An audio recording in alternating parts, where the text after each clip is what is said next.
It began as nothing more than a routine morning in Preston, a quiet town in North Wales.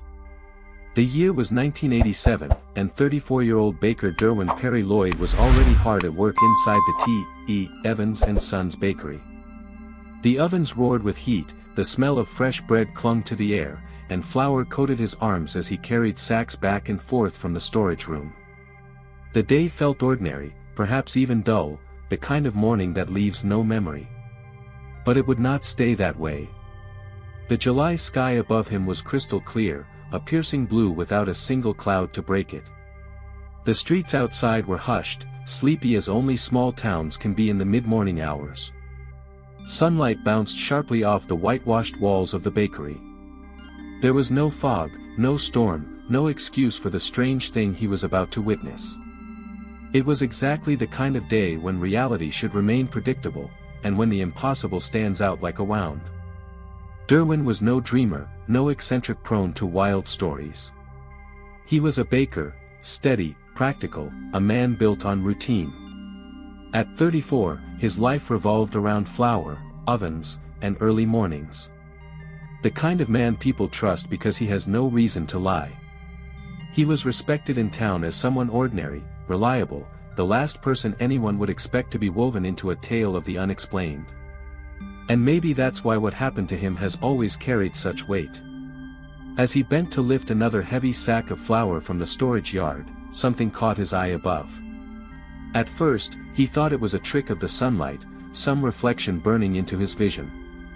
But no, it was too solid, too deliberate. Just 15 meters above his head, descending slowly, was an object unlike anything he had ever seen. Perfectly silent. Perfectly controlled. It glided downward with a calm that felt unnatural, as if the very air had been bent to obey it. Derwin froze, his arms locked around the sack of flour, his pulse hammering as the ordinary world around him seemed to dissolve. The craft was nothing he could mistake for an aircraft or balloon. It was pure white, gleaming in the summer sun, its body smooth and seamless. There were no wings, no engines, no markings of any kind. Its rounded front was capped with a glass-like dome that caught the light and threw ghostly flashes across the yard below. The rear of the object tapered oddly, shaped almost like the rear spoiler of a racing car, an aerodynamic curve that served no obvious purpose. As it drifted forward, the silence was unbearable, no humming turbines, no whine of propellers, not even the faint disturbance of wind.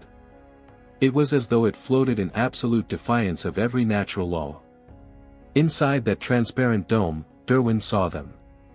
Two figures, seated one behind the other.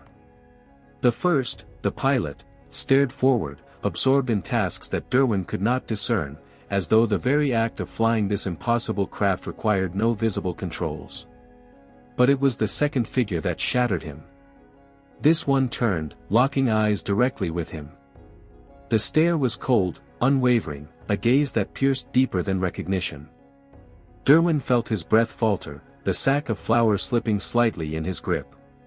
He was not looking at a reflection, not imagining shapes in light. A man, or something like one, was staring directly into him from inside the descending object, watching, as if taking note.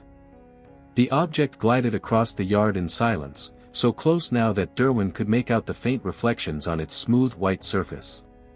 His instincts screamed to move, but his body felt pinned between duty and dread.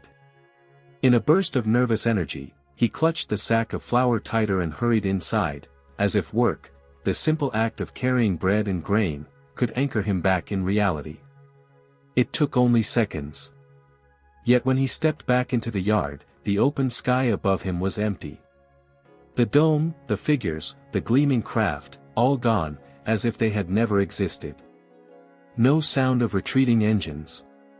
No fading shape in the distance.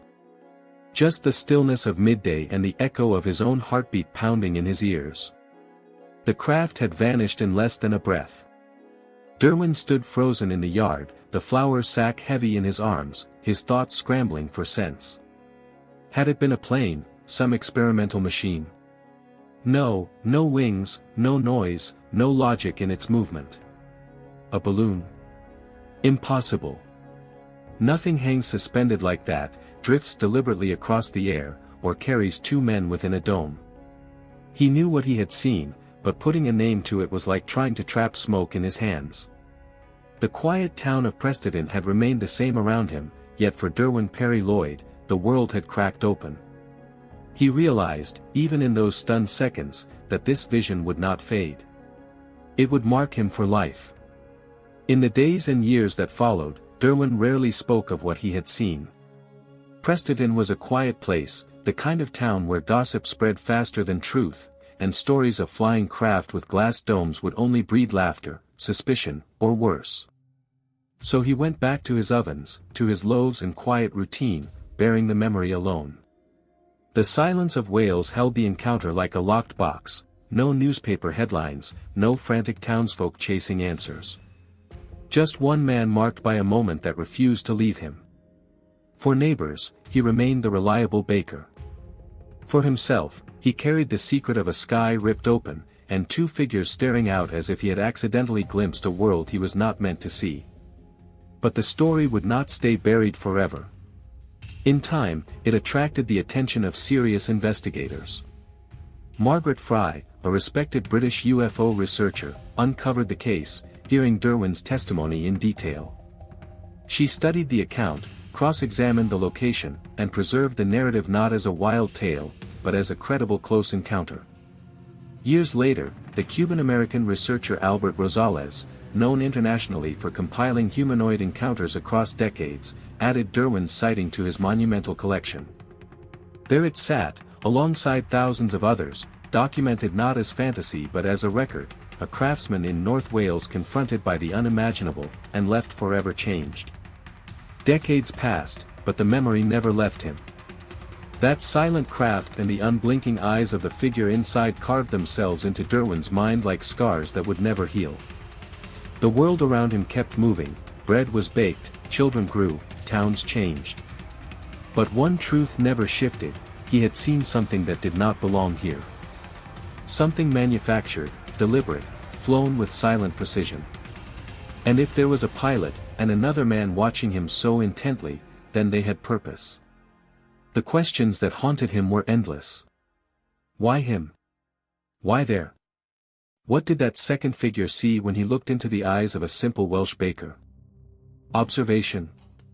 Recognition? Or something colder? For all the documentation, all the retellings in books and reports, no answers ever came. The craft never returned to Preston, and the men inside never revealed themselves. What they wanted, what they represented, remains a secret hanging in the clear skies above North Wales. But for Derwin Perry Lloyd, it was enough. He carried the burden his whole life, the certainty that for a brief flicker of time, the ordinary world had opened a window into the impossible. And he knew, until his last breath, that what looked back through that window was not human. What do you think really happened that day in Wales? Was Derwin Lloyd staring into the eyes of something otherworldly, or something we still can't name? Drop your thoughts in the comments, and tell me, what case do you want to see uncovered next? Your suggestions shape the stories we bring into the light, and into the shadows.